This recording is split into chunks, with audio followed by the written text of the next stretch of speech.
8ই March 2014 রাত গভীর। মালয়েশিয়ার কুয়ালালামপুর আন্তর্জাতিক বিমানবন্দর থেকে উড্ডয়ন করল মালয়েশিয়া এয়ারলাইন্স ফ্লাইট MH370, একটি অত্যাধুনিক বোয়িং 777-200ER। গন্তব্য চীনের রাজধানী বেইজিং। বিমানে ছিলেন 239 জন মানুষ। কারো হাতে ছিল ব্যবসায়িক পরিকল্পনা, কারো মাথায় ছিল নতুন জীবনের স্বপ্ন, কারো পরিবারের অপেক্ষা করেছিল গন্তব্যে পৌঁছানোর জন্য। সব কিছু ছিল স্বাভাবিক, কিন্তু কেউ জানত না মাত্র কয়েক ঘন্টার মধ্যে MH370 আধুনিক ইতিহাসে সবচেয়ে বড় বিমান রহস্যে পরিণত হতে যাচ্ছে। হঠাৎ কোনো জরুরি বার্তা নয়, কোনো বিস্ফোরণের খবর নয়, কোনো সতর্ক সংকেত নয়, শুধু নীরবতা। এরপর মালয়েশিয়ান এয়ারলাইন্স ফ্লাইট MH370 পৃথিবীর সব যোগাযোগ ব্যবস্থা থেকে হারিয়ে যায়। যেন বিশাল বোয়িং 777-200ER বিমানটিকে রাতের আকাশ গিলে ফেলেছিল। এরপর শুরু হয় ইতিহাসে সবচেয়ে বড় এবং সবচেয়ে ব্যয়বহুল অনুসন্ধানের অভিযান। কিন্তু আজও একটি প্রশ্নের উত্তর মেলেনি।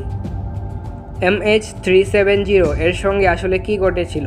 আজকের ভিডিওতে আমরা জানব মালয়েশিয়ান এয়ারলাইন্স ফ্লাইট MH370 এর সম্পূর্ণ গল্প। 2014 সালের 8ই মার্চ, স্থান কুয়ালালামপুর আন্তর্জাতিক বিমানবন্দর। রাত 12:41। Malaysia airlines flight MH370 runway থেকে আকাশে উড্ডয়ন করে। একটি ছিল বোয়িং 777-200ER, বিশ্বের অন্যতম নিরাপদ নির্ভরযোগ্য যাত্রীবাহী বিমান। MH370 এর গন্তব্য ছিল বেইজিং। যাত্রাপথের সময় ছিল 6 ঘন্টা। বিমানে ছিলেন 227 জন যাত্রী এবং 12 জন ক্রু সদস্য, মোট 239 জন মানুষ। MH370 পরিচালনা করেছিলেন অভিজ্ঞ পাইলট জাহারি আহমদ শাহ। তার ছিল হাজার হাজার ঘন্টার উড্ডয়নের অভিজ্ঞতা। সব কিছু স্বাভাবিক ছিল, আবহাওয়া ভালো ছিল, বিমানে কোনো যান্ত্রিক সমস্যার রিপোর্ট করা হয়নি। কিন্তু সেই রাতের গল্প ছিল ভিন্ন। উড্ডয়নের প্রায় 40 মিনিট পর MH370 মালয়েশিয়ার আকাশসীমা ছেড়ে ভিয়েতনামের নিয়ন্ত্রণ অঞ্চলে প্রবেশ করতে যাচ্ছিল। ঠিক তখনই এয়ার ট্রাফিক কন্ট্রোলের সঙ্গে শেষবার যোগাযোগ হয়। ককপিট থেকে ভেসে আসে কয়েকটি শব্দ, গুড নাইট মালয়েশিয়ান 370। এটাই ছিল MH370 এর শেষ পরিচিত বার্তা। এরপর কয়েক মিনিটের মধ্যে বোয়িং 777-200ER ট্রান্সপন্ডার বন্ধ হয়ে যায়। রাডার থেকে অদৃশ্য হয়ে যায় MH370। কন্ট্রোল টাওয়ার বারবার যোগাযোগের চেষ্টা করে, কিন্তু কোনো উত্তর পাওয়া যায় না। MH370 যেন হঠাৎ করে পৃথিবী থেকে হারিয়ে যায়। প্রথমে ধারণা করা হয়েছিল MH370 দক্ষিণ চীন সাগরে বিধ্বস্ত হয়েছে, কিন্তু কয়েকদিন পর সামরিক রাডারের তথ্য তদন্তকারীকে চমকে দেয়। রাডারে দেখা যায় MH370 তার নির্ধারিত পথ পরিবর্তন করেছিল। বেইজিং না গিয়ে বোয়িং 777-200ER পশ্চিম দিকে ঘুরে যায়। এরপর মালয় উপদ্বীপ অতিক্রম করে ভারত মহাসাগরের দিকে উড়ে যায়। প্রশ্ন হলো, কেন? MH370 এর ককপিটে কী ঘটেছিল? কেউ কি ইচ্ছাকৃতভাবে বিমানটির পথ পরিবর্তন করেছিল, নাকি কোনো অজানা সমস্যা তৈরি হয়েছিল?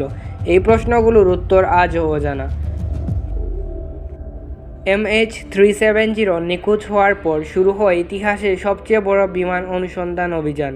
মালয়েশিয়া, চীন, অস্ট্রেলিয়া, যুক্তরাষ্ট্রসহ বহু দেশ এতে অংশ নেয়। শত শত বিশেষজ্ঞ কাজ শুরু করেন। স্যাটেলাইট, জাহাজ, সামরিক বিমান, গভীর সমুদ্র অনুসন্ধানকারী রোবট, সব কিছু ব্যবহার করা হয় MH370 এর সন্ধানে। হাজার হাজার বর্গ কিলোমিটার সমুদ্র তল্লাশি করা হয়, কিন্তু বোয়িং 777 এর কোনো সন্ধান পাওয়া যায় না। এমনকি অনেক বিশেষজ্ঞ বলতে শুরু করেন MH370 বিমান চলাচলের ইতিহাসের সবচেয়ে বড় রহস্যে পরিণত হয়েছে। 2015 সালে ভারত মহাসাগরের রিইউনিয়ন দ্বীপে একটি ধ্বংসাবশেষ পাওয়া যায়। বিজ্ঞানীরা পরীক্ষা করে নিশ্চিত করেন এটি MH370 এর ডানার একটি অংশ। এরপর আফ্রিকার উপকূল এবং ভারতের মহাসাগরের বিভিন্ন এলাকায় আরও কিছু অংশ পাওয়া যায়। এতে নিশ্চিত হওয়া যায় যে Malaysian airline flight MH370 Bharat মহাসাগরের কোথাও বিধ্বস্ত হয়েছিল। কিন্তু মূল বিমানটি আজও খুঁজে পাওয়া যায়নি। সবচেয়ে গুরুত্বপূর্ণ দুটি জিনিস নিখোঁজ: ফ্লাইট রাডার রেকর্ডার এবং ককপিট ভয়েস রেকর্ডার, যেগুলা MH370 এর প্রকৃত রহস্য উদ্ঘাটন করতে পারত। MH370 নিয়ে অসংখ্য তথ্য রয়েছে। কেউ বলেন ক্যাপ্টেন জাহারি আহমদ শাহ ইচ্ছাকৃতভাবে বোয়িং 777-200ER এর পথ পরিবর্তন করেছিলেন। কেউ বলেন MH370 ছিনতাই করা হয়েছিল। কেউ মনে করেন কেবিনে অক্সিজেনের ঘাটতি তৈরি হয়েছিল। আবার কেউ যান্ত্রিক ত্রুটির কথা বলেন, কিন্তু আজ পর্যন্ত কোনো তথ্যই শতভাগ প্রমাণিত হয়নি। এ কারণেই MH370 এখনও বিশ্বের সবচেয়ে আলোচিত রহস্য বিমান। মালয়েশিয়ান এয়ারলাইন ফ্লাইট MH370, একটি বোয়িং 777-200ER, 239 জন মানুষ, একটি রাত, অসংখ্য প্রশ্ন। বছরের পর বছর পেরিয়ে গেছে, কিন্তু MH370 এর প্রকৃত পরিণতি আজও অজানা। হয়তো একদিন সমুদ্রের গভীর থেকে সত্য বেরিয়ে আসবে, হয়তো একদিন আমরা জানতে পারবো সেই রাতে MH370 এর সঙ্গে আসলে কী ঘটেছিল। কিন্তু আজ পর্যন্ত মালয়েশিয়া এয়ারলাইন্স ফ্লাইট MH370 রয়ে গেছে আধুনিক ইতিহাসে সবচেয়ে রহস্যময় বিমান নিখোঁজ হওয়ার ঘটনা। আপনার মতে MH370 এর সঙ্গে কী ঘটেছিল? কমেন্টে আপনার মতামত জানান। এরকম রহস্যময় তথ্যবহুল ভিডিও পেতে চ্যানেলটিকে সাবস্ক্রাইব করতে ভুলবেন না।